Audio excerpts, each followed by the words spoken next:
আসসালামু আলাইকুম রহমতুল্লাহি ওবারাকাতুহু। নতুন একটা লেসন আপনাদেরকে স্বাগতম। তো গত পর্বে আমি টেবিল নিয়ে বেসিক কিছু ধারণা দিয়েছি আপনাদেরকে। তো আজকে টেবিলের উপর আমি আরেকটা ভিডিও করতেছি, ঠিক আছে? তো আশা করি ভিডিও সম্পূর্ণ এ টু জেড আপনারা বুঝতে পারবেন।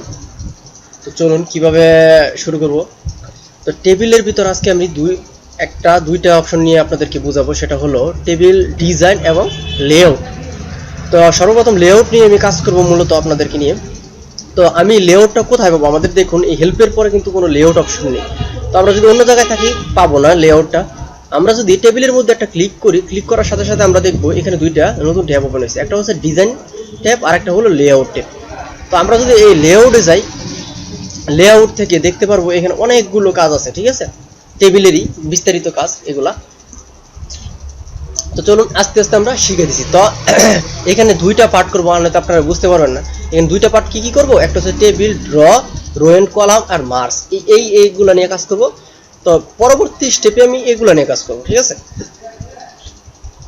পার্ট বাই পার্ট কাজ করব। তো সর্বপ্রথম আমি এখন কি করব দেখুন এখানে আছে, সর্বপ্রথম কি আছে, লেআউট অপশনের ভিতর সিলেক্ট আছে, ঠিক আছে?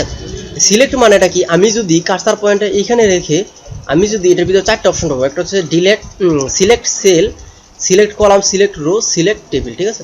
তো এখান থেকে যদি আমি সিলেক্ট সেলের মধ্যে ক্লিক করি, দেখুন আমাদের সেলটাতে সিলেক্ট হয়ে গেছে। তো এখন যদি আমি এখানে সিলেক্ট কলামে ক্লিক করি, দেখুন আমাদের হলো সরাসরি কলামটা সিলেক্ট হয়েছে।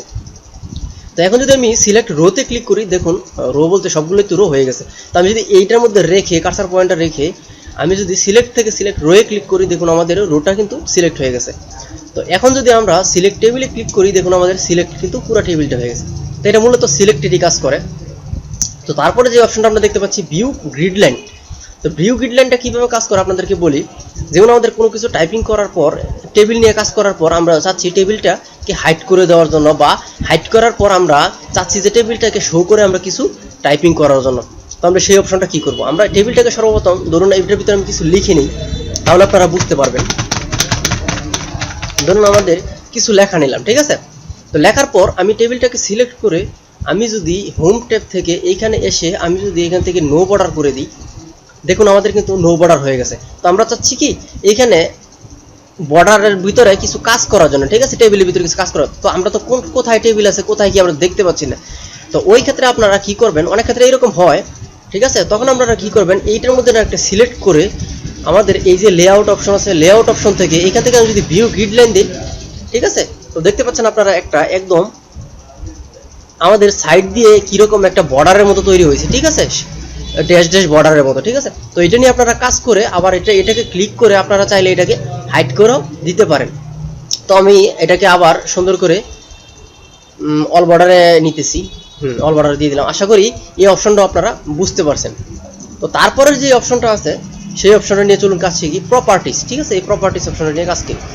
তো আমার ধরুন কাজ করতে করতে টেবিলটা এক সাইডে সরে গেল, ধরুন আর একটু চলে গেল, ঠিক আছে?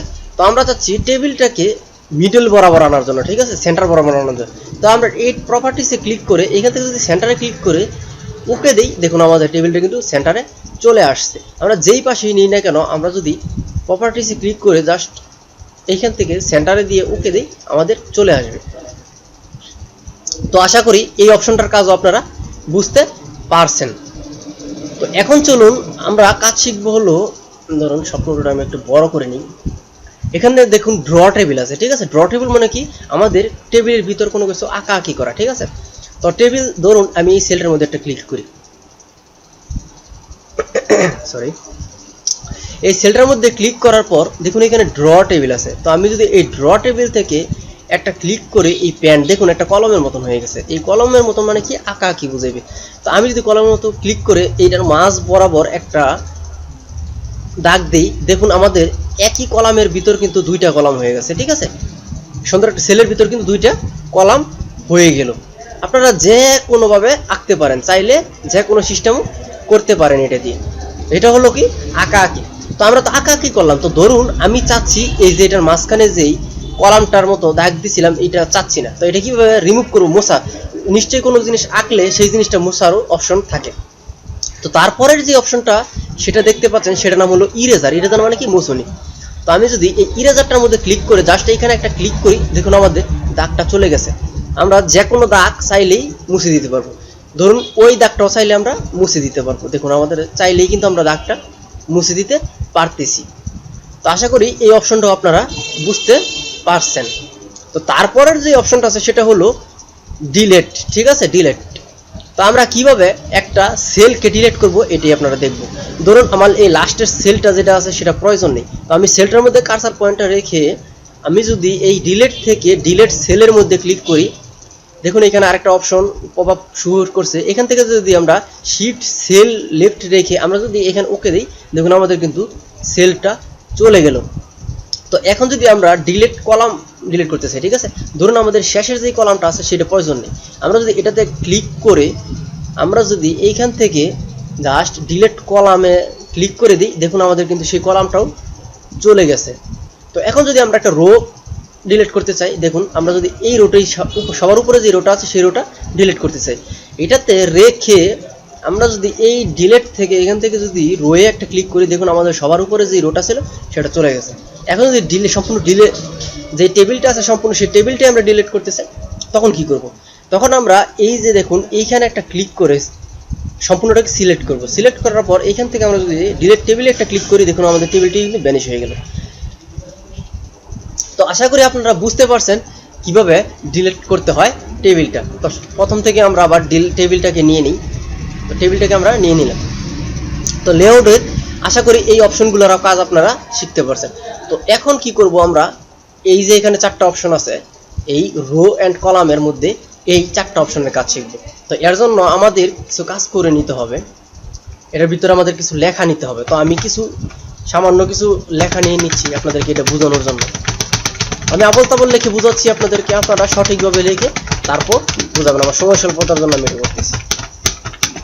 হ্যাঁ, ধরুন আমি কিছু লেখা নিলাম, ঠিক আছে। তো এখন আমরা কি করব, দেখুন এখানে ইনসার্ট অ্যাবভ, অ্যাবভ মানে কি উপরে, ঠিক আছে, ইনসার্ট অ্যাবভ মানে কি উপরে।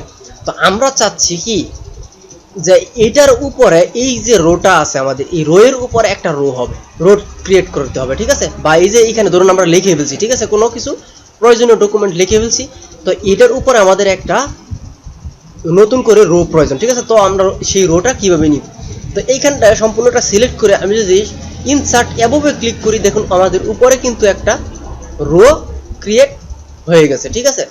তো ধরুন এখন আমাদের এটার নিচে একটা রো দরকার, এটার নিচে একটা রো দরকার। তো ইনসার্ট ভ্যালু, ভ্যালু মানে কি নিচে, ঠিক আছে। ইনসার্ট ভ্যালুতে যদি একটা ক্লিক করি, দেখুন আমাদের এর নিচে একটা রো ক্রিয়েট হয়ে গেছে। তো ধরুন আমার এই যে একটা লেখা আছে, এই যে এই কলামটার এই পাশে মানে কি হাতের বাম পাশে, তো লেফট মানে কি বাম পাশে আমাদের একটা কলাম দরকার। তো আমি যদি এটার মধ্যে একটা ক্লিক করি, দেখুন আমাদের একটা কলাম হয়ে গেছে। তো আমি যদি এর ডান পাশে একটা কলাম চাই, ইনসার্ট রাইট সাইডে যদি একটা ক্লিক করি, দেখুন আমাদের এই সাইডেও একটা কলাম হয়ে গেল। তো আশা করি আপনারা দেখুন এখানে তীর চিহ্ন দিয়ে কিন্তু বুঝাই দিয়েছে, ঠিক আছে। তো আশা করি আপনারা এগুলা ম্যানুয়ালি দেখে সুন্দর করে নিতে পারবেন। এগুলা বেশি পরিশ্রমের কাজ না। দেখুন আমাদের এবার কিন্তু টেবিলটা অন্যদিকে সরে গেছে, ঠিক আছে।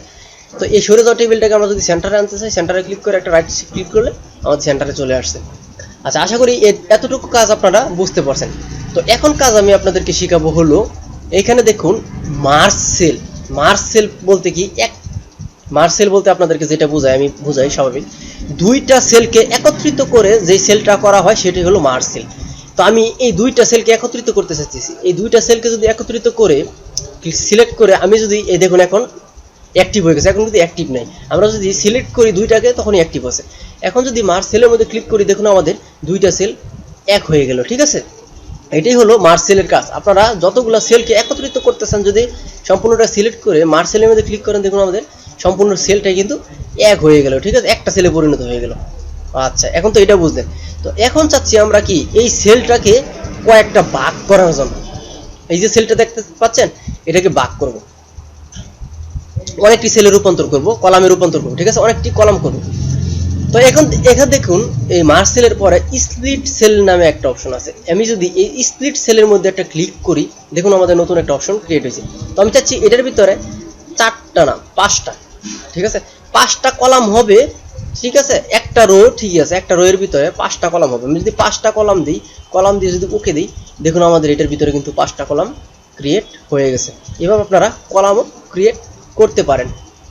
তো তারপরে যে অপশনটা আসতেছে দেখুন এইখানে, তারপর স্প্লিট টেবিল, মানে আমরা টেবিলটাকে আলাদা করতে পারবো। ঠিক আছে, তো আমরা একটা টেবিলকে দুইটা যদি ভাগ করতে চাই, আলাদা করতে চাই, আমরা জাস্ট ধরুন এতটুকু টেবিল আমি আরেকটা খণ্ডে চাচ্ছি ভাগ করতে চাচ্ছি, এতটুকু টেবিল যদি আমি সিলেক্ট করে জাস্ট ইন স্প্লিট টেবিলের মধ্যে একটা ক্লিক করি, দেখুন আমাদের টেবিলটা কিন্তু ভাগ হয়ে গেছে। ঠিক আছে, দেখুন টেবিলটা কিন্তু আমাদের 2 খণ্ডে ভাগ হয়ে গেল।